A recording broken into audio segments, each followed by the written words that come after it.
tenemos el siguiente circuito. En este caso tenemos 3 fuentes de poder. Fíjense. Y nos dicen que en el circuito de la figura determinemos el valor de la corriente I1, I2 e I3. Y hay que hacer, si uno quiere hacerlo con las leyes de Kirchhoff, podemos aplicar el mismo método que aplicamos en el ejercicio anterior. ¿Sí? Fíjense, nos damos el sentido de las mallas como el sentido positivo de las corrientes del reloj. Y primero estudiamos un nodo. Nuevamente tenemos 3 incógnitas, así que vamos a tener que encontrar 3 ecuaciones. Entonces, en el nodo A, el que está acá arriba, fíjense, es equivalente al nodo que está acá, al nodo B, así que sería lo mismo hacerlo en este nodo o en este nodo. Fíjense que lo que tiene que cumplirse, que las corrientes que entran menos las que salen, tiene que ser igual a 0. En este caso, la corriente que está entrando es I1. Y está saliendo del nodo I2 e I3. Entonces, tenemos una ecuación. Tenemos la primera ecuación, una de las 3. Entonces, vamos por la segunda. Y para eso podríamos elegir la malla de la izquierda. Fíjense que tenemos una pura fuente. Se puede escribir a la derecha las fuentes, fíjense. Nosotros sabemos de la ley de las mallas que la suma de los voltajes de todas las fuentes tiene que ser igual a la suma del voltaje que hay en todas las resistencias. Entonces, lo que queda ahora es simplemente poner correctamente los signos. Fíjense que en el ejercicio anterior nosotros hicimos lo mismo, pero pasamos estos voltajes al mismo lado de la ecuación que las fuentes de poder. Pero se puede hacer así también. No cambia nada. Es la misma ecuación. Entonces, fíjense, veamos los signos de las fuentes. La flechita está chocando con la placa positiva de la fuente de 10 volts. Entonces hay que ponerle un signo menos. Y en esta malla de la izquierda hay otra fuente más, si se fijan, está la fuente de 6 volts.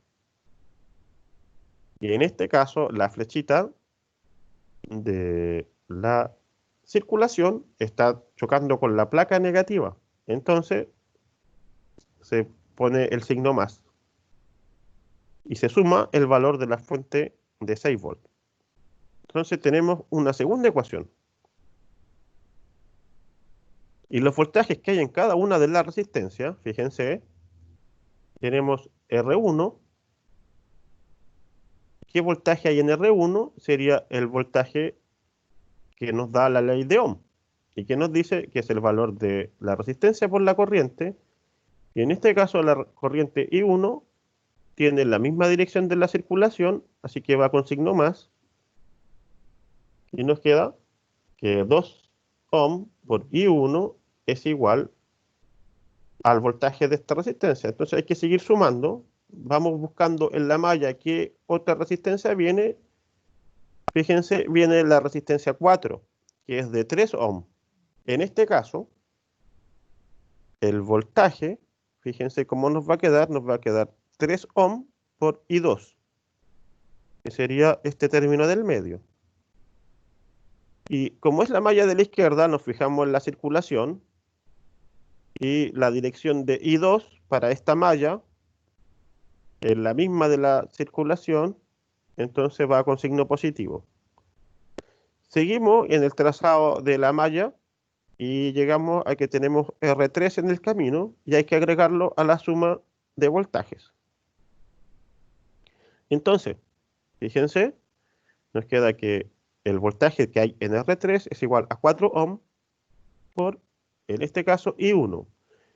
En esta rama del circuito, la corriente que está pasando es desde acá abajo, pasando por la batería hasta arriba, es solamente I1. Entonces, y además, I1 tiene la misma dirección del sentido del circuito, de la malla. Entonces va con signo positivo y anotamos ese voltaje como 4 ohm por I1. Entonces, con esto tenemos una segunda ecuación. Y si se fijan, si usamos la malla de la derecha, podemos obtener una tercera ecuación. Y como siempre, uno puede ver primero los voltajes y qué signos le corresponden. Vamos viendo. En la malla tenemos dos fuentes, sería la fuente de 6 volts y la fuente de 4 volts, en la malla de la derecha. Entonces, ¿qué pasa con la circulación? La circulación choca con la placa positiva de la fuente de 6 volts, así que tenemos que ponerle el signo menos acá. Y para la fuente de 4 volts ocurre lo mismo. La circulación choca con la placa positiva, así que va con signo menos. Entonces, al otro lado de la ecuación, podemos estudiar los valores de los voltajes que hay en la resistencia. Vamos viendo. La primera resistencia que podemos anotar sería la que está acá arriba, que es de 4 ohm, y la corriente que pasa por ella es la corriente I3. I3 tiene el mismo sentido de la circulación, entonces va con signo más. La dejamos así.